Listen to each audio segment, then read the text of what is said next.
Over the next few days, the N.R.C base begins to feel less like a prison and more like a home. Each day ends up being relatively the same. I wake up, train with Price, hang out with Tessa, and then go to bed to do the same thing the next day. However, after all the changes I've gone through over the past few days, the steady schedule is definitely welcomed. On the second day of our training, Price shows us a dirt road that goes around the entire outside of the base. I'm a bit surprised by how much trust the N.R.C is showing Tessa and I by letting us walk around freely outside the base with no armed agents standing by, but it does help reassure me that I'm not a prisoner. Price is showing us the dirt road because he thinks it'll make a great running track for us. And at first, I absolutely hate the idea since I used to despise running. However, like every other exercise I've tried since gaining my abilities, it turns out that I am now incredible at running. When I used to run, I would get exhausted after like 30 seconds and, despite being a skinny kid, I was always one of the slowest runners in my class. But I quickly realized that I can now run way faster than before for far longer and I still hardly break a sweat. Tessa is also a great runner. However, she isn't nearly as fast as I am and she tires a lot easier. The first few times we run together, I slow my pace down to run alongside her, and even though I don't mind doing it, I think it embarrasses Tessa. The two of us start running 2 laps around the outside of the base after breakfast because it's a great way to warm up for our training sessions with Price. I always end up finishing a few minutes before Tessa, but I enjoy waiting for her so that I can cheer her on as she finishes her second lap.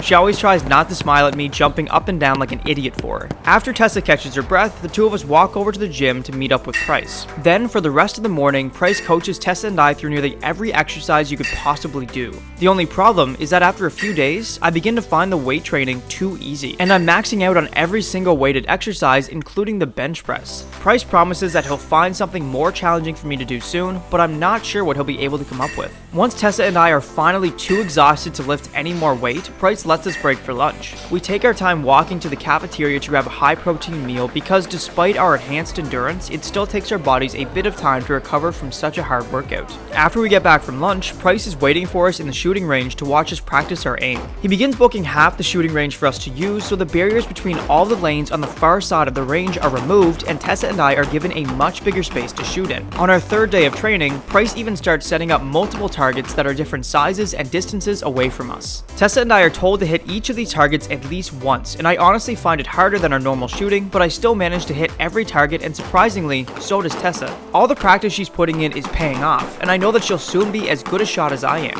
When Price is satisfied that all the paper bullseyes are no longer a threat to us, we put our guns and safety gear away and walk over to the far side of the gym for combat training. We always start with hand-to-hand training, which is one of my favorite parts of the day because learning how to fight is such a useful skill, and I know that Tessa and I are making great progress. The first few times we spar against Price, he looks like he's barely trying, but after a few days, he has a much harder time fighting us and is always covered in sweat after our sparring session is over. However, despite our enhanced strength and speed, neither Tessa nor I can beat Price in a fight due to him being an incredible combatant. After Connor's demonstration of all the prototypes Tessa and I will be testing, Price also begins coaching us in armed combat with a bow staff. When Tessa and I spar against each other during our hand-to-hand combat training, Tessa puts up a good fight because of her speed and agility, but I'm still able to beat her every time. However, once we start training with wooden bow staffs, it's the opposite. I struggled a lot with the staff and find it awkward to fight with. Tessa, on the other hand, catches on right away and is way better with it than I am. Even though I'm a lot stronger than she is, Tessa is so much faster with her staff and is able to beat me every single time we spar. Once Price gets sick of watching Tessa assault me with her bow staff, he calls Connor down from his lab to observe us as we train with the different modes of our atomic shades. This is probably my favorite part of the day because as cool as it is to learn how to fight and shoot, training with the atomic shades is just so much more fun. We begin this training by shutting off the lights in part of the combat training area, and after Price grabs himself a pair of night vision goggles, he gets us to practice our hand-to-hand combat in the dark using the night vision mode and our atomic shades. Next, we do some training with the thermal vision mode. Connor hides 5 portable heaters around the gym, and Tessa and I are timed on how fast we can locate them using thermal vision. The first time we do this, Tessa and I get confused by all the heat signatures from other people in the building, and it takes us over an hour to find all the heaters. After this terrible performance, Connor takes us up to his lab to show us thermal images of different people, animals, and hot objects so that Tessa and I would have an easier time distinguishing between them. Thanks to Connor's help, by the third day of this, Tessa and I find all the heaters in under 10 minutes. We are also trained to use the X-ray vision and radiation modes. X-ray vision is not only great for seeing what objects people are carrying on them, such as concealed weapons, but Connor shows us how we can use it to look for broken bones.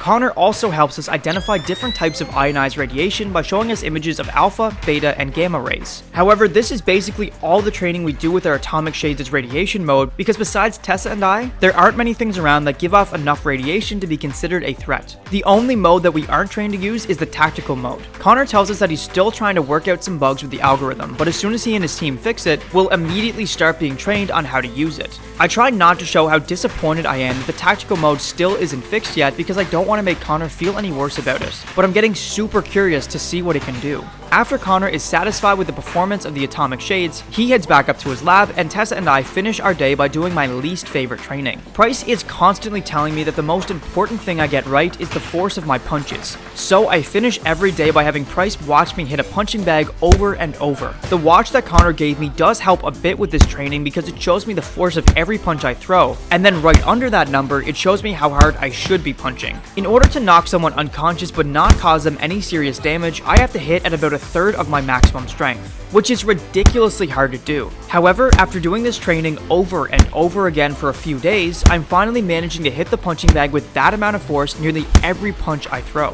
Price is pretty happy with my results, and after he sees that I'm no longer having difficulty controlling the force of my punches, he decides to make my already tedious training even more difficult. Josh, you're doing great, but right now, you're completely calm when you throw a punch. In combat situations, you're going to be angry and stressed, which will affect your ability to hold back. What you need to do is get your adrenaline pumping and then try throwing some proper punches. How do you want me to do that? I ask him. Price thinks for a moment and then walks over to a nearby supply closet. After searching around in the closet for a few minutes, he returns with a can of black spray paint. He walks back over to Tessa and I and says, "Tessa, you keep practicing on the punching bag, and Josh, you come with me." I follow Price over to a bare concrete wall right beside the closest boxing ring. Price stands in front of the wall, shakes his spray can, and then starts drawing something. I don't know if he's even allowed to do this, but since nobody is stopping him, I figure it's okay. Once Price finishes his mystery art project, he steps away from the wall to let me see what he drew. I look at it to find a crudely drawn oval that's roughly the same size and shape as a punching bag. "There you go," Price tells me. "I want you to punch this as hard as you can to work up some anger and adrenaline." I stare at him thinking he's gone insane. "You can't be serious. I'll break my goddamn hands." Price smiles and shakes his head. "You truly have no idea how strong you are, do you?" He doesn't wait for me to answer. Instead, he takes a few steps back and says, "Just punch the wall." Even though a part of me knows that if I punch this wall then I'll end up breaking my hand, I square up to punch it anyway. I stare at the spot where I want to punch, but I don't move. I'm caught between the logic that I'll injure myself and Price urging me to punch the wall. "Just punch the wall, Josh!" Price yells at me when I don't move. I ignore all my thoughts of reason and punch the wall as hard as I can. I'd expected my hand to break on impact, but instead, my fist goes right through the solid concrete and makes a small hole in the wall. I pull my fist back and stare at it, a bit in awe that I'm not injured, and then I punch the wall again. My watch begins beeping as its way of telling me that I'm punching this wall way harder than I'm supposed to, but I ignore it and keep hitting the wall until I feel all my pent-up anger begin to pour out of me. "Now stop and hit the punching bag," Price yells. Drenched in sweat, I stop hitting the wall and jog over to the closest punching bag. I try to control my breathing to calm myself down because if I hit the bag now, then I'll definitely put another hole through it. However, before my heartbeat can slow down by even one beat, Price yells, "Don't calm down, just hit the bag." I do as he instructs and attempt to hit the bag at a third of my strength. But since I'm so pumped up on adrenaline, I end up hitting the punching bag so hard that it breaks off the chain and lands with a thud a few meters away. I stare at the bag, disappointed that I punched it way too hard. Price walks over to me and I expect him to start yelling about how I punched the bag hard enough to kill someone, like he usually does. Instead, he calmly says, "That's alright, Josh." What many people don't know is that it's easy to be strong or fast, but what's really difficult is control. You will learn to control your strength when your adrenaline is high, but it's going to take a lot of practice. His advice makes me feel so much better that I don't even complain when he tells me that I have to try this again. I end up doing this exercise 3 more times, but each time I get the same results. I figure that Price probably wants me to keep practicing, but he realizes that I'm getting way too angry and discouraged, so he decides to call it a day. After we're finally finished of our training for the day, Tessa and I have the rest of the evening to do whatever we want. We usually spend this free time playing basketball on the outdoor courts behind the bunks or watching Netflix in one of our rooms. However, the evening after our 3rd day of training, there's something important that I have to do. It had only been 2 days ago when I accused General Walker of stealing my picture and tampering with my room phone, so I was pretty surprised when he told Tessa and I what he had set up for us. us. He knocks on my door that evening about a half hour after dinner. I open it for him, and Jenna Walker steps into my room with a laptop under his arm. He sets the laptop on the kitchen table and says, "Whenever you're ready." Jenna Walker then exits the room and leaves me there alone with the laptop. Even though he had given Tessa and I a short heads up at dinner about what he had gotten someone to set up for us, I still have no idea what I'm going to say. After pacing back and forth for a few minutes, trying to work up the courage to open the laptop, I realize how silly I'm being. So I sit down at the kitchen table, open the laptop, and turn it on. The video call rings for a few seconds, and then my mother's face appears on screen. I've been way more worried about my mother than I admitted to anyone. Every single day since we arrived at the base, I couldn't help but wonder how she had taken the news about what happened to me. When my father died, she had fallen into a state of depression for weeks that was so bad she couldn't even get out of bed in the mornings. If I hadn't been there for her, forcing her to eat, talking to her, and finally convincing her to go see a doctor and get some antidepressants, then there's no telling how much worse she could have gotten. I'm basically all my mother has now, and I can't be there for her to make sure that she's doing alright, which is weighing on me so heavily. I wonder what kind of state my mother will be in during this conversation. Josh? My mother asks as her eyes begin to tear up. "Hey, Mom." I feel the tears begin to well up in my eyes as well as it hits me how much I truly missed her. I think deep down, a part of me was worried that I would never get to speak to her again. My mom smiles and tries to pull herself together. She takes a deep breath and asks, How are you? I scratch the back of my head. "Oh, I'm good, but how are you? Are you doing okay?" She gives me a funny look. I'm doing all right. But Josh, the soldiers who came to the apartment told me that you had been in some accident involving radiation. They hardly gave me any details. They wouldn't tell me where you were or how badly you'd been injured. I've been worried sick. So please tell me what happened and if you really are all right. I pause for a moment and study my mother, thinking hard about what I should say. She has bags under her eyes, which tells me that she hasn't been sleeping well, if at all. In the background of her video call, I can see that she's sitting on the couch in the living room, which is good because that means she's able to get out of bed. However, the thing that stands out to me the most is that her face is full of fear and worry, desperate to be reassured that I'm alright. So, I know I should tell her the truth about what had happened, no matter how crazy it'll sound. After taking a deep breath, I tell her, I'm not exactly sure what the science behind all this is, but apparently there are people who are able to gain enhanced abilities when they absorb nuclear radiation. This is what happened to me and Tessa Walker, who's the other person affected by the radiation from the meteor that hit the school a few days ago. I can see that my mom is having a difficult time following what I'm saying, and I don't blame her. I'm basically telling her that her son has gotten superpowers from a radioactive meteor that fell from space. How could you ever take something like that seriously? So, you and this Tessa girl gained abilities? What do you mean by abilities? She asked me. Well, I'm pretty sure the radiation mostly just affected our muscles, meaning that the two of us are now extremely strong and fast. We also have enhanced endurance, reflexes, and senses. She smiles. Is that why you're not wearing your glasses? I smile back. Yeah, they got destroyed in the school, but luckily, now I can see fine without them. She nods. That's good. I know you hated wearing them. Neither of us say anything for a few seconds, and I can tell that she's debating whether or not she should ask me something. After this brief pause, she asks her question. Is there a cure for these abilities that you have? I'm sure she probably wants me to say something positive, but as much as I'm tempted to, I shouldn't lie to her. No, I say, trying my best not to sound too bleak, but it's difficult. The radiation is in our bloodstream, and I don't think there's much that the doctors here can do to reverse what happened to us. Even through the bad lighting of the computer, I can see that my mom's face has turned pale. She looks like she's about to cry, so I quickly say something to help ease her nerves. Look, Mom, these abilities may be a bit dangerous, but the people here are training us to control them, and they are doing everything they can to help us. And Mom, I'm happy here, really. Everyone is really nice, and I'm having fun learning how to control my abilities. She starts to blink back the tears. I'm relieved to hear you say that, sweetheart. As long as you're safe and happy, then I'm happy. I force a smile and decide to leave out the part where there's a possibility that Tessa and I may explode any day now because of our radiation. Even though the two of us have survived longer than any other reactors the N.R.C has encountered, there's still a chance. Nobody has really mentioned it since Harper and his friends first told us about it, but I'm pretty sure that's just because they don't want to stress Tessa and I out about it. How's Boxer doing? I ask my mom, a bit anxious to change the subject. She wipes the last of her tears away and frowns. Well, he's been missing you a lot. I took him to the vet yesterday because he wasn't eating or acting like himself, but all the vet said was that he's just depressed. It's the same as when your father passed away. I'm not sure how to respond to that. Boxer is family, and to hear that he's not doing well makes my heart ache. I stare at the screen and try to think of something to say when my mother's screen begins to move and goes a bit fuzzy. When the screen finally steadies, I'm looking at Boxer, who's lying on the floor with his head down. Boxer! My mom says to him. Josh is here. Do you want to say hi to him? My dog immediately perks up at the mention of my name. He looks around the apartment for a second before seeing my face on the computer screen. As soon as he sees me, he barks and jumps up from the floor with his tail wagging. I hear my mom laugh in the background, which is like music to my ears because I haven't heard her laugh in a long time. She moves the screen back so I can see her face. That's the most energy he's had since you left.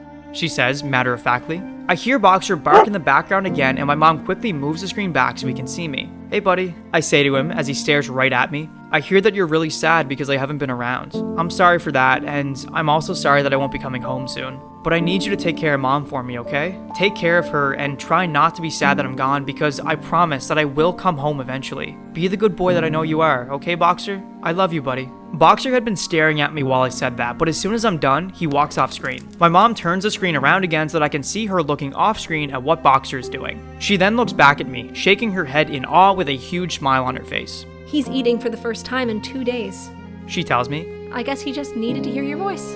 I nod, figuring that she's probably right. However, in the back of my mind, I think that somehow Boxer had understood every word that I just said. So, I probably should have brought this up earlier. My mom says to me. Your friend Ty stopped by the day you left to give me your cell phone that you let him borrow. While he was here, he told me that you ran inside the burning school to save a group of students? I look away from the screen, worried that my mom's about to freak out at me for doing something so risky. I'm sorry, I know that was really dangerous. She chuckles, a reaction I was not expecting. Well, yes, that was very dangerous. But don't apologize. Josh, you risked your life to save those people. You're a hero, and I am so proud of you. And I know that your father would be too. My stomach swells with pride after she said that. One of the things that I miss most about my dad is that I'll never get to hear him tell me that he's proud of me again. Hearing my mom say it is nearly as good though. Now knowing that my mom was proud that I had done something dangerous yet heroic, it makes me want to tell her something else. Something that I originally had no intention of telling her, but now I really want to hear what she has to say about it. Mom, I begin. Are you sure that you're doing okay? I've just been worried about you because after Dad died, you got really sick. I just want to make sure that you're not like that now. My mom stares at me lovingly for a moment as a few tears once again start to well up in her eyes. Josh, she tells me, when your father passed away, a part of me died with him, and I found it very hard to find the will to keep on living without him because I loved him so much. I wish I could have truly been there for you during those weeks when I couldn't even work up the energy to get out of bed. But your father's death, as well as being forced to leave our home, took much more out of me than I ever thought it would. You have no idea how sorry I am that I acted that way in front of you. But thanks to you, my wonderful son, helping me through such a dark time in my life, I know that I will never get like that again, especially now that I'm on antidepressants. So I promise that I'll be okay. But hearing from you now and seeing that you're alright has definitely helped ease a lot of my stress. I let out a massive sigh of relief as my mom wipes her watery eyes with a tissue. I suspect that she's downplaying how worried and stressed she's been about me these past few days for my sake, but I can also see in her eyes that knowing I'm doing well makes her feel a lot better. Now that I know she's doing okay, I decide to tell her my news. Mom, the N.R.C told me that I could potentially become an agent and work for them. If I agree to do it, I would be helping them stop really bad people from using radiation to hurt others by making weapons or doing experiments to try and recreate what happened to Tessa and I. She looks like she's having a hard time understanding what I said. They asked you to work for them, but you're only 17. Well, I kind of volunteered. Her eyes widen. You volunteered? Why would you do that? I take a deep, shaky breath before saying, ever since Dad died, I felt guilty that I couldn't save him. I know that you kept telling me there was nothing that I could have done, and a part of me believes you're right, but a bigger part of me still feels responsible. Before my mom has a chance to argue with me about this, I keep talking. When I first came into contact with the meteor and saved all those people from the burning school, I never felt better or prouder of myself. Then, when Jenner Walker, the man who runs this base, told me about the possibility of becoming an N.R.C agent, I jumped at the chance because I know that it'll help ease my guilt. Thanks to the radiation from the meteor, I can do things that aren't humanly possible, and I'll be damned if I don't put them to good use by helping people. My mom is silent for what seems like forever. Then she does something that I was not at all expecting. She smiles. How long have you been practicing that speech for? She asks me, jokingly. Her response catches me a bit off guard, so it takes me a second to respond. I kinda just made it up as I went along and hoped that it would work. She nods. Well, it just might have. I stare at her, surprised that she's not arguing or even disagreeing with what I said. Listen, Josh. She says, I understand why you feel guilty about your father's death. even though there was nothing more you could have done to help him. I'm also not going to pretend to understand what's going on or how your abilities work. But I do know that you're a smart kid with a huge heart. So if you want to become an N.R.C. agent, then I won't stop you. I would like you to come home as soon as you can, though, before anything is finalized. But most importantly, I want you to know that whatever you decide to do, I'll always love you. I feel my throat begin to get choked up as I blink back the tears.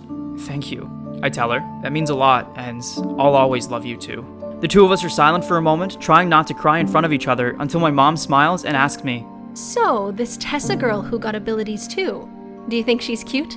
Despite how emotional talking to my mom is, I can't stop myself from getting a stupid grin on my face. My big smile gives my mom the answer she's looking for before I can say anything. I could tell by the way you say her name. A mother always knows. My mom says, triumphantly. Trying not to look too embarrassed, I shake my head and say, Yeah, Mom, I think she's cute, and I love spending time with her, but I don't want to say anything because it'll just make things weird. My mom raises her eyebrows. Or it will make both of you very happy. I don't know how I'm supposed to respond to that. In all honesty, it feels really good to hear her give me advice again, even if it is pretty embarrassing. Thankfully, I don't have to say anything else because my mom speaks up first. Listen, sweetheart, I hate to do this, but I have to go get ready for work. I hope to talk to you in person soon. I try to put on a fake smile that would reassure her everything will be okay, but I probably don't do a very good job. Okay, goodbye, Mom. I love you. She returns my smile, trying to hold back the waterworks. I love you too. Then the screen goes black. After a few minutes of staring at the black computer screen, I close my laptop and walk over to my bed to sit down. The conversation with my mother had really brought up some feelings that I've been keeping buried for days. As I attempt to get myself under control, someone knocks on the door. The door is unlocked, so Jenna Walker walks into the room and stands beside the laptop, looking uncomfortable. Tessa's going to use the laptop to have a conversation with her grandparents now. Do you mind if I take it? He asks me. I nod but don't say anything. Jenna Walker takes the laptop and exits the room without another word. After Jenna Walker leaves, I lie back in my bed and think about if this is what my life will be like if I become an N.R.C. agent. Stuck alone in a huge room feeling homesick and only able to talk to my mom through a screen. While lying back in my bed, I press the button on the right stick behind my ear to activate my atomic shades. Connor and Jenna Walker had both made it very clear that they want Tessa and I to always be wearing the glasses and watch. So that's what I've been doing. Truthfully, I always love wearing the two gadgets, even if they are a bit uncomfortable, because it makes me feel like a secret agent. The glasses expand across my face until I'm wearing a normal pair of sunglasses. Using my watch, I switch them to X-ray vision mode and then begin looking around at the transparent world around me. I probably use the X-ray vision mode the most out of all the other modes on my atomic shades because, aside from training, I don't really have a use for the other modes. However, seeing in X-ray vision allows me to look through the walls and floors of the building to make sure that everyone is safe.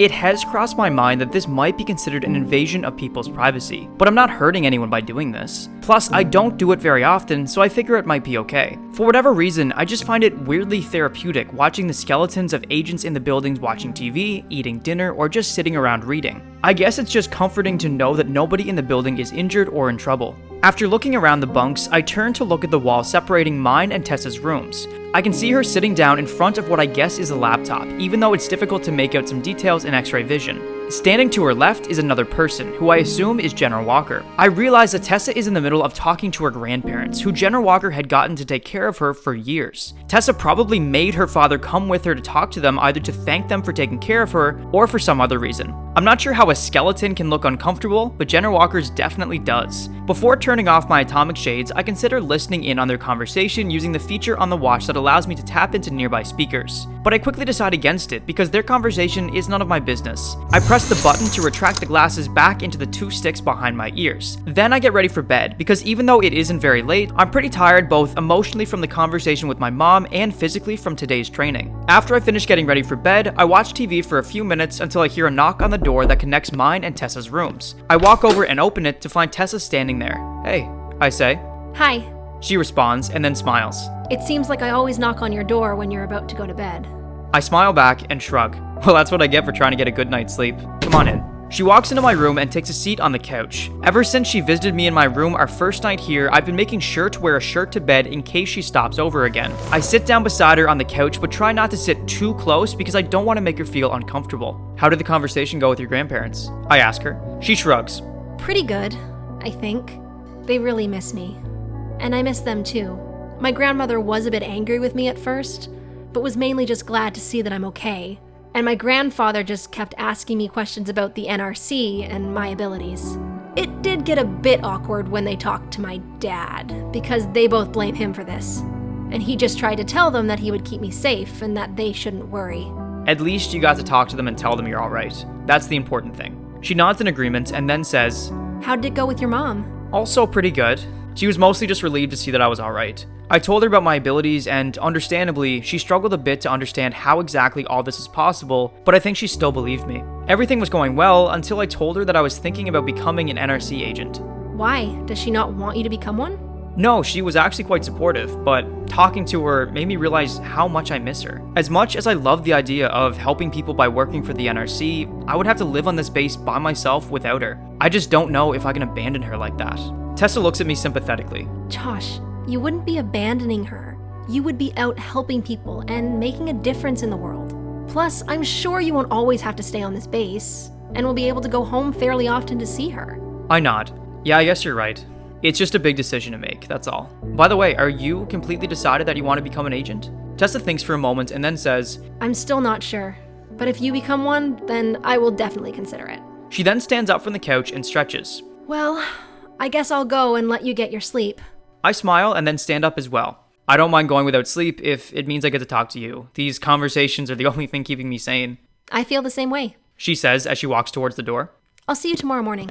Yeah, see you. I say as she leaves, shutting the door behind her. After Tessa is gone, I immediately turn off the lights and climb into bed. As my head hits the pillow, all I can think about is whether or not becoming an N.R.C. agent is the right choice. I hope that after a good night's sleep, I might have an easier time making a decision.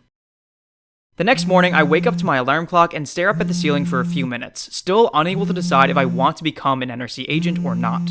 The more I lie there thinking about it, the more I know that I'll drive myself crazy trying to make this decision unless I try not to think about it for a while. So, as I climb out of bed to get ready for the day, I try my best to keep my mind off the decision that will change my life. After grabbing a quick shower and getting dressed, I meet Tessa outside her room like usual, and together we head down to the cafeteria to grab something to eat. In the cafeteria, we find General Walker and Price waiting for us at one of the tables. Tessa and I exchange a look as we walk past them to grab some food, since we usually never talk to General Walker in the morning and Price always meets us in the gym after our run. Once the two of us grab our food, we walk over and sit down next to them, curious about what this is about. Good morning, General Walker, Corporal Price. What are you guys doing here this morning? I ask them. Price gives me an amused smile because he knows that we never call him Corporal Price unless someone important is around. General Walker looks up at me and tries to hide the look of resentment in his eyes, but I can still see it. He's been mad at me ever since I accused him of taking my picture a few days ago, and I'm not sure if he's ever going to let it go. Price tells us, during today's training, General Walker and the members of the N.R.C's board of directors, some of whom are representatives from the UN and others are generals from the other N.R.C. bases, will be watching you and evaluating your skills. General Walker nods and adds, the men and women who are going to be watching the two of you train just arrived last night. They were respectful enough to wait this long to see the only 2 living reactors. Today, I will also be evaluating if you have the skills and discipline necessary to become N.R.C. agents. His last comment actually gets me really excited. General Walker has not only been angry with me for the past few days, but I think he's also disappointed that I did something so immature. Ever since I falsely accused him of stealing my picture, all I wanted to do was earn back his respect and try to make him forget my big screw-up. When Tessa and I finish eating, the 4 of us get up from the table and walk out of the cafeteria. Price and General Walker walk with us through the lobby, but stop and turn in the opposite direction as Tessa and I head for the front door. You guys head over to the running track, Price says. We'll meet you there. With that being said, the two of them turn and walk back through the bunks as Tessa and I step outside and head for the dirt road that surrounds the base. For our usual morning runs, Tessa and I start by a small gate that we use to exit the base, and then from there, we run our 2 laps and finish in the same spot. Most of the time, there's no one around, aside from the occasional agents, which is fine with me because Tessa's the only company I need. However, as we arrive at the usual quiet spot on the road where we start our runs, I notice that it is now bustling with activity. When Price told us that the N.R.C. board of directors will be watching us today, I had assumed that it would only be like half a dozen people in business suits and it wouldn't be a very big deal. Instead, there's a group of at least 20 people either talking amongst themselves or setting up a starting line, a dozen chairs for people to sit on, a table with drinks on it, and another table where 2 scientists sit with their laptops. Down the road, there are machines set up along the right side of the track that look like mounted police radar guns. I guess these guys are taking our training a lot more seriously than I thought. Tessa and I stand awkwardly by the gate, unsure of what to do. Everyone around us is so focused on their work that they don't even notice us standing there. After waiting for a few minutes, a voice behind us says, "Are you two just gonna stand there, or are you gonna get ready to run?" We turn around to see Price, Jenner Walker, and about a dozen professional-looking men and women. Some of these people are dressed identically to Jenner Walker and have his same gruff bravado, which tells me they have to be the generals from the other NRC bases. The other people are dressed in business casual clothing and wear UN pins on their jackets. Jenner Walker and everyone else except for Price walks past us and heads over to take a seat on the chairs that have been set up for them. Once the group is gone, Price motions for Tess and I to follow him, and he leads us to the starting line, which someone had drawn in the dirt using white chalk. "Alright guys, here's what's gonna happen," he tells us. "The two of you will start here and run 2 full laps around the base, the same as you would for your usual morning runs. I want you to run as fast as you can, but don't kill yourselves trying to impress everyone. The velocity radar set up along the side of the road will monitor your times and speeds, and your watches will monitor your heart rate. If you have any questions, I would advise you to ask them now." I raise my hand and Price just glares at me. I put my hand down and ask, "Is it alright if I listen to music?" He smiles. "Yes, that's fine." I nod, and when he sees that neither of us have any more questions, he walks over and takes a seat beside Jenner Walker and the members of the board of directors. Tessa and I step onto the starting line and wait for someone to tell us to start. A man walks out from the small crowd of people off to our right holding an orange starting pistol. He points it in the air and yells, "Runners, get ready!" I press the button on the stick behind my right ear to activate my atomic shades. I always like wearing them when I run because they remind me that I am not an average runner. "Get set!" the man yells. I turn my watch to the music page and quickly make sure that the song I play will come through my atomic shades and not the speakers of all the nearby machines, like what happened in Connor's lab. Then I choose the song Don't Stop Me Now by Queen, which is probably my go-to running song, even though it isn't really about running. "Go!" the man yells right before shooting the starting pistol. The gun definitely makes a loud boom when it's fired, but the noise is drowned out for me by the sound of Queen's beautiful lyrics. Tessa and I immediately begin sprinting down the road. As soon as my feet hit the dirt at a running speed, I put power into every step I take and run as fast as I can. What I don't realize is that I have a massive grin on my face as I run due to running this fast feeling amazing.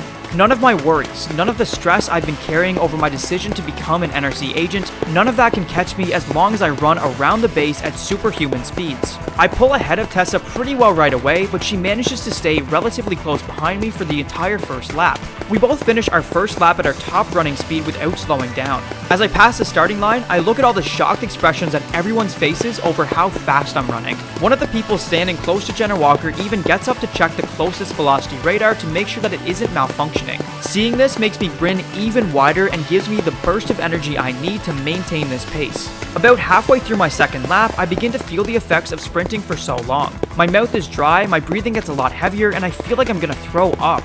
I want nothing more than to stop and take a break or even just slow down for a bit, but I push through the pain and continue running at this same pace. A few long, exhausting minutes later, the finish line comes into view and I don't slow down until I finally cross it. As soon as I do, I come to a stop a few meters away from the crowd of people and lie down on a patch of grass, trying to control my breathing. I know everyone is probably staring at me, but I don't care because I finished the run. They have their data, so they should be happy. Price walks over to me as my breathing begins to return to normal. I shut off my music so that I can hear him say, "Didn't I tell you not to kill yourself?" I smile at that and cough. After struggling to get to my feet, I tell him, "I'm still breathing, aren't I?" He laughs. Now that's a great attitude. I deactivate my atomic shades and then Price and I walk over to the finish line to wait for Tessa. As we wait, I get curious about what my time and speed was for the run, but I decide to wait until Tessa finishes before checking with someone. Luckily, I don't have to wait long because Tessa comes into view a few seconds later. I cheer her on as she crosses the finish line. Once Tessa stops, she stands off to the side with her hands on her knees, trying to catch her breath. I give her a minute to recover before talking to her. "How is that?" I ask her when she catches her breath. Hard. She says, still breathing heavily. Really hard. Agreed, but at least it's over. Now let's go see how we did. After we each grab a cup of water from the table with drinks on it, Price leads Tessa and I over to the nearby table where 2 scientists are sitting with laptops. The man and woman sitting there take a break from typing to watch us approach. That was remarkable, you two. The female scientist says to us. Tessa and I both smile. Then Tessa says, Thank you. Do you mind if we ask what our times and speeds were throughout the race? The woman smiles back. That's what we're here for.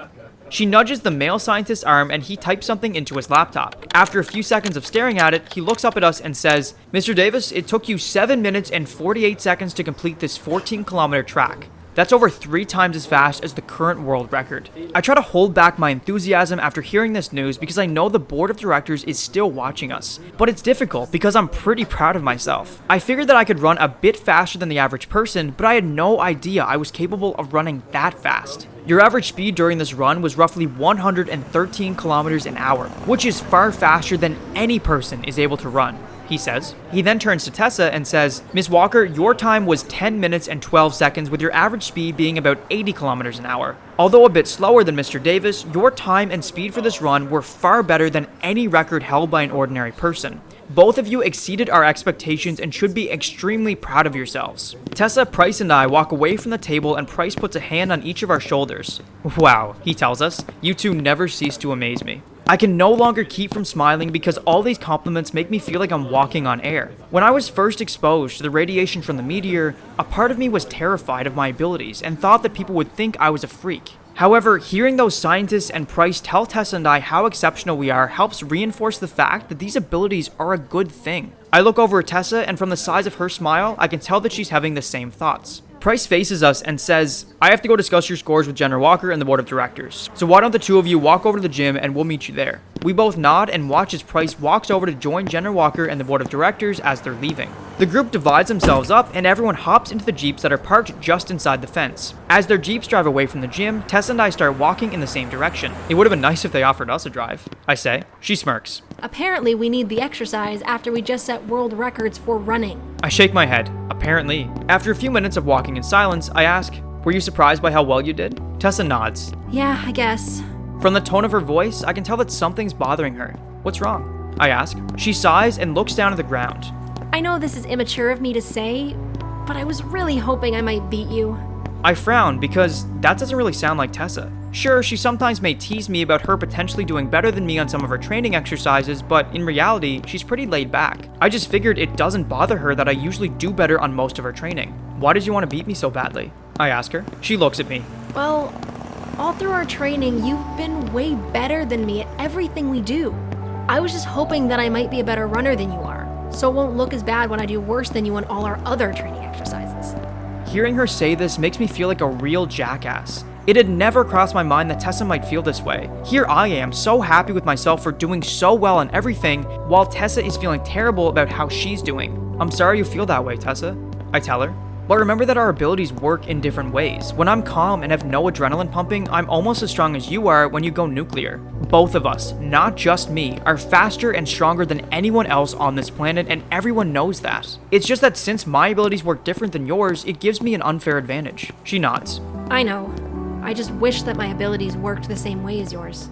I shake my head. "Well, you shouldn't. You have a limit to how strong you can get, but they told me that I don't, which kind of terrifies me." She looks at me curiously. Why does that terrify you? I look down at my feet, a bit embarrassed about sharing one of the biggest insecurities I have about my abilities.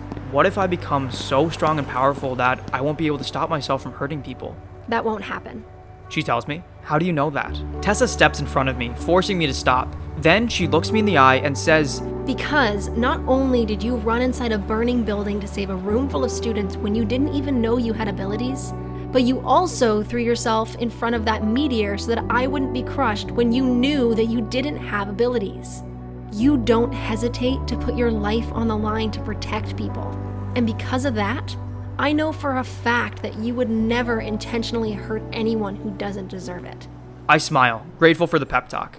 "Thank you." She nods. Now, how about we go show off for a bunch of people we don't even know? "Sounds good," I say. The two of us arrive at the gym a few minutes later. I had assumed that everyone who had watched us run would be sitting somewhere in the workout section of the gym to watch Tessa and I do some weightlifting. However, aside from a few agents working out, there is no one around. I'm disappointed by this, because if these people were impressed by my running, they'll be blown away by how much weight I can lift. But I suppose they probably already have access to that information since Price has been writing down our maximum weights. Because Tessa and I aren't sure where to go, we decide to head over to the firing range. We enter the firing range and discover that all the lights are turned off and the entire range is empty. Not only that, but all the barriers between the lanes have been removed except for one in the center of the room, so that the shooting range is divided into 2 equal lanes. With the room in near complete darkness, Tessa and I consider just turning around and leaving when suddenly all the lights in the shooting range turn on. It takes my eyes a moment to adjust to the sudden light, but once they do, I can see that on 2 shelves on opposite sides of the room sit 2 loaded pistols and 2 extra clips on each shelf. Tessa and I exchange a look, confused by the dramatic reveal, and then we walk over and each stand in front of one of the shelves that has 2 guns on it. The partition that separates the range in 2 is right between these 2 shelves, so that Tessa and I each have half the range to ourselves. Whoever had left these guns for us hadn't left any ear or eye protection like we normally wear in the range, which annoys me because I'm well aware how loud a gunshot is. As I move to pick up a gun, another set of lights suddenly turn on right behind us above the shooting lane, revealing a room full of people overlooking the shooting range through a bulletproof glass wall. I'm able to instantly recognize Jenna Walker and Price sitting in the front row, and with them in the room is the board of directors. In the handful of times I've been in this firing range, I never even realized that the room was there, and I guess that's because you aren't able to see it unless someone inside the room turns the lights on. I stare up at the room full of people staring back down at Tessa and I. A part of me thinks more lights might turn on and reveal something else, but as Price stands up in his seat and grabs something that must be a microphone, it seems as though all the dramatic reveals are over. Price holds the microphone up to his mouth and his voice comes through the speakers in the room. Hello guys, I apologize that I can't give you instructions on what to do face to face, but Jenna Walker insisted that I should watch the 2 of you do your shooting from up here. From his tone of voice, it sounds like he probably tried to convince Jenna Walker to let him stay down here with us to give us some last minute pointers on our shooting, but the Jenna wouldn't budge. Now, this exercise is quite simple. You have probably already noticed that each of you have 2 pistols in front of you with 2 extra clips for each. Your objective is to use either one or both of these pistols to hit as many of the targets that pop up as possible until your ammo runs out. If you 2 understand, please nod. Tessa nods at Price and I give him a thumbs up. He then says, "Excellent. Now begin shooting as soon as the targets start to pop up." I inspect each of the pistols to make sure that the clips inside them are full, which they are. When I'm satisfied with both of the guns, I leave one pistol on the shelf and pick up the other one with 2 hands. Although I've been practicing with 2 pistols and feel confident enough with them, my accuracy is still better with 1 gun. I turn the safety off, point the gun at the large empty lane in front of me, and wait for a target to pop up. One last thing, Price says. You were given no ear protection because we want you to get used to the sound of gunshots at close range. I know the noise bothered you guys, but try your best to ignore it. Right after he says this, a loud buzzer goes off and the first target pops up in front of me. Since there's no time limit, I take my time aiming at the center of the target, knowing that I'll easily be able to hit it. When I'm finally confident with where I'm aiming, I pull the trigger and the instant I do, the target quickly moves to the right and my shot misses. I lower my gun in surprise and stare at the target that is now quickly moving back and forth from the right to the left. I hear another gunshot come from the other side of the room as Tessa fires her first shot, but I can't see if she hits the target or not because of the partition. Even though there had only been 2 gunshots fired so far, my ears are already ringing from the noise, but I try my best to ignore it. As I'm about to aim at the now moving target once again, Price's voice comes back over the speakers, and even though I don't turn around to look at him, I just know that he's smiling. By now, the 2 of you have noticed that these targets move. Although we have never tried shooting moving targets, I trust that both of you will still do well. Good luck. Quickly losing confidence in my shooting abilities, I pick up the second gun off the shelf and point both pistols at the target. I figure it might be easier to hit the target with 2 guns instead of 1. At first, I try following the moving target with both pistols, but I find that to be too difficult, so then I try pointing the guns at the center of the room and waiting for the target to cross my sights. When it does, I pull both triggers trying to hit the dead center of the target. I end up just barely hitting the target's outside ring, but after a few more shots, I'm finally able to hit a bullseye. After my first bullseye, I'm able to hit bullseye after bullseye until the target gets carried away by the conveyor belt and 2 smaller targets pop up. These targets begin moving a bit faster than the first one, but I've regained my confidence after figuring out how to get a bullseye for the first target, and I know I can handle these new targets. I do end up missing my first shot at the target to my left because I don't adjust my timing to account for the increased speed of these new targets. But once I do, I begin once again hitting bullseye after bullseye. I haven't been paying attention to how many shots I've fired because I've been so focused on my shooting. So when I pull the triggers of my guns and all I hear is a quiet click, it takes me a moment to realize that I need to reload them. As I do, the 2 targets that I've been shooting at get carried away by the conveyor belt and are replaced by 2 identical targets. When I turn my attention back to these new targets, I begin to feel a bit cocky because I know I can easily hit these. That is, until these new targets start moving up and down as well as from side to side. I turn around and look up in annoyance at the room full of people watching me because I know they want to make this more realistic by having the targets move, but how many real targets will be jumping up and down in the field? Once these targets begin moving erratically, I know that I have to change up my strategy once again. So I go back to trying to move my guns with the targets, but this time, I leave my shots just slightly ahead of where the targets are going to be. I do end up missing my first few shots by using this strategy, but eventually I'm hitting a bullseye every second shot I fire, and then I'm hitting one every single shot. I don't stop hitting bullseyes until I go to fire the gun in my right hand, but it's empty again. This means that I only have one bullet left in my other gun. As I set my empty gun down on the shelf, the two targets I had been firing at are carried away by the conveyor belt, and one super small target, at least half the size of the others I've been shooting at, pops up in the center of the room. I stare at this new target, hoping that it isn't going to move, but then it does. It begins moving twice as fast as the previous targets all around the lane in an unpredictable pattern. The target seems to be impossible to hit unless you're an expert marksman, which I am not. Nevertheless, with both hands, I point the gun with only one bullet left at the center of the room and try to predict when the target's going to cross my path. But it seems to be moving randomly and is impossible to predict. So I once again begin following the target with my gun while trying to lead the shot. It takes me a long time to gain the confidence to take this final shot, my one chance to hit the seemingly impossible targets. But finally, as I follow the target across the center of the room, I take a deep breath and squeeze the trigger. The bullet hits the dead center of the target, which I was not expecting at all. All I want to do is shoot my gun in the air in celebration because I'm ecstatic that I had hit such an impossible shot. But I figure it probably isn't the smartest thing to do, plus I'm out of bullets, so I settle for just doing a bunch of fist pumps. Once I remember that there's a room full of people watching me, I set my empty gun on the shelf beside the other one and watch the small target get carried away by the conveyor belt. Now that I'm no longer shooting, I'm able to hear Tessa's gunshots coming from the other side of the room. I want to go over there and see how she's doing, but I also don't want to distract her, so I end up just standing in place listening to her deafening gunshots for a few minutes. As soon as I no longer hear any gunshots coming from Tessa, I walk over to her side of the range to find her watching the conveyor belt carry away her last target. She turns to me as I walk towards her, and I can see that she has a massive smile on her face. "How'd you do?" I ask her. Surprisingly well. I bet I did better than you. "I guess we'll wait and see.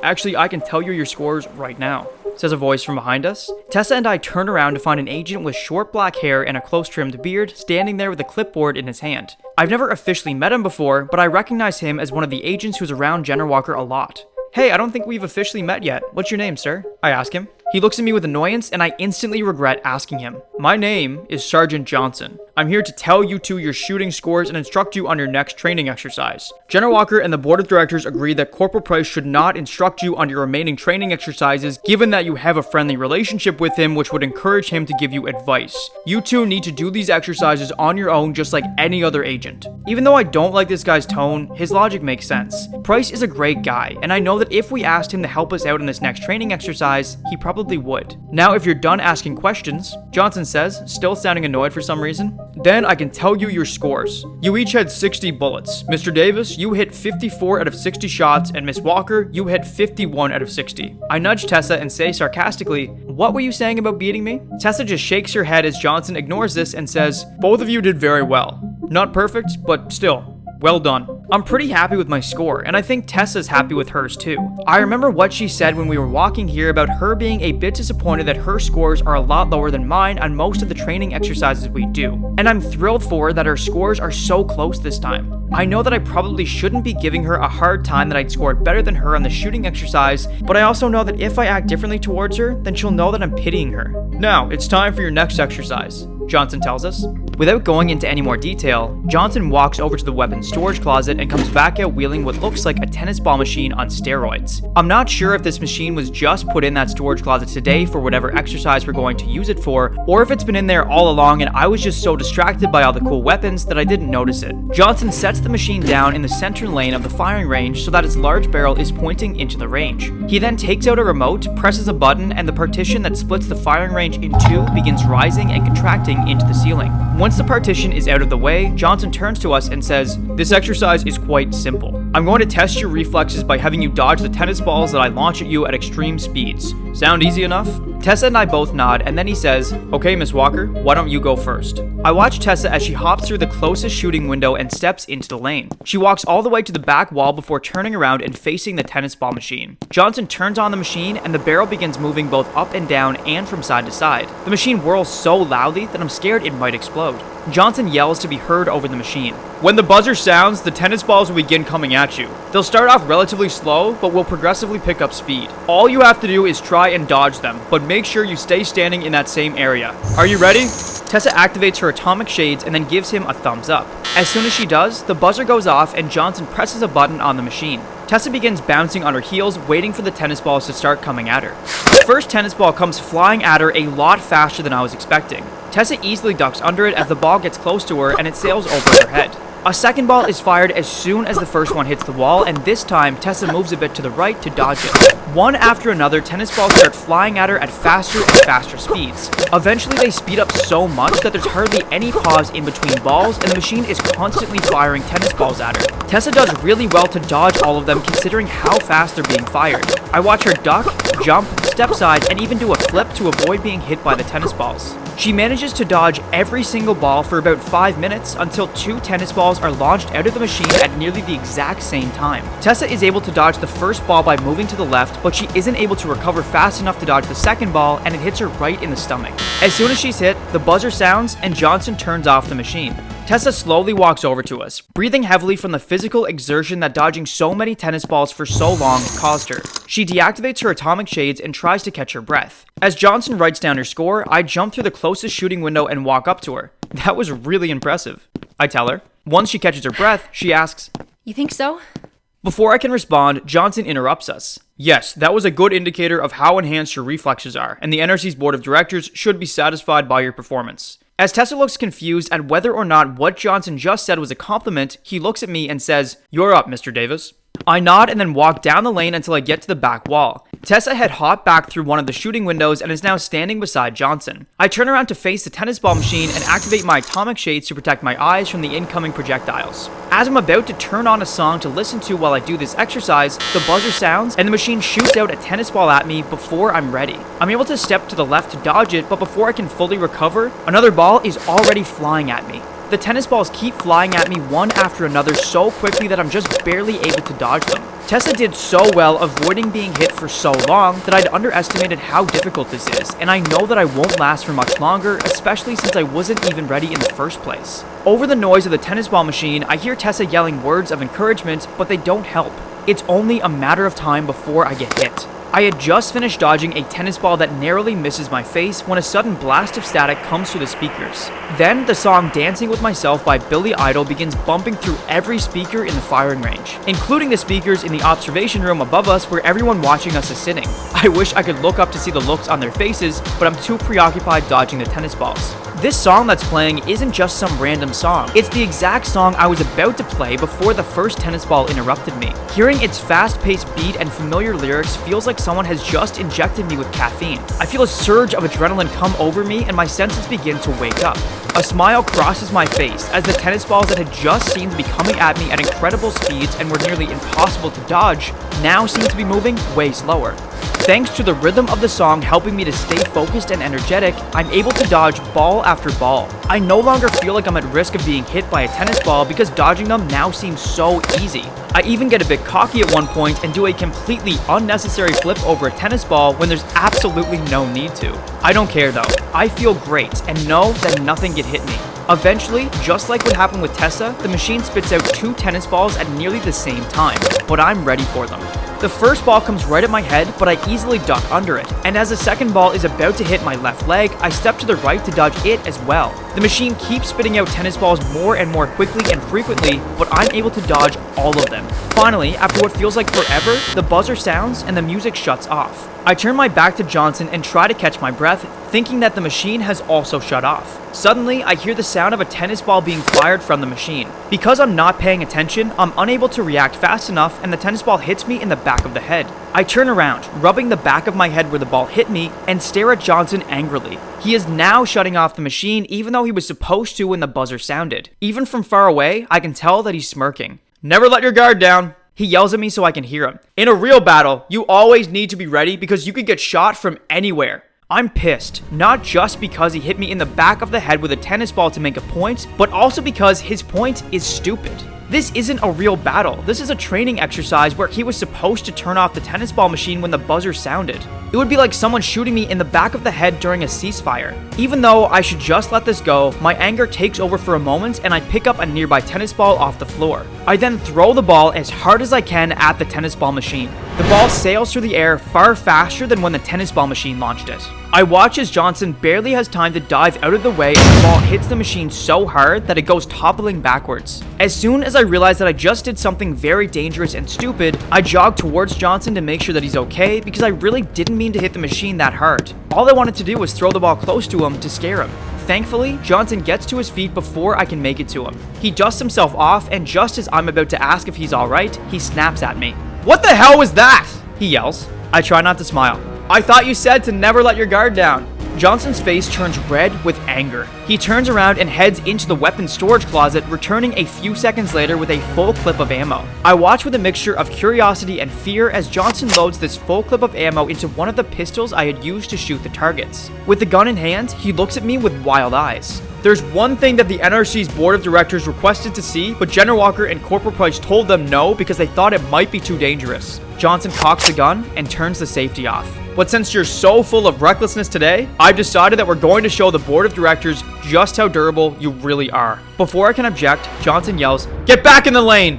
I look over at Tessa, who's standing close to Johnson, looking just as terrified as I am. Considering the man is holding a loaded gun, I decide to do as he says, and I hurriedly move back to stand against the wall of the shooting lane. I watch Tessa say something to him, hoping that she'll be able to calm him down, but Johnson just shakes his head. He turns back to me and yells, "Some of the N.R.C. scientists have speculated that the radiation you were exposed to has made your skin cells strong enough to stop bullets. So now, we're gonna see if this theory is right." At first, I didn't think Johnson was actually going to shoot me. He's just going to scare me. However, after hearing him say all this, it's obvious that he isn't planning on backing down. "Look, Johnson, what I did was stupid, and I'm sorry," I tell him. "But is it really necessary to shoot me?" Johnson lowers his gun, and I see him contemplating if he should actually go through with this or not. As I begin to think that maybe he's realized how crazy this is, Johnson aims his gun at me once again and pulls the trigger.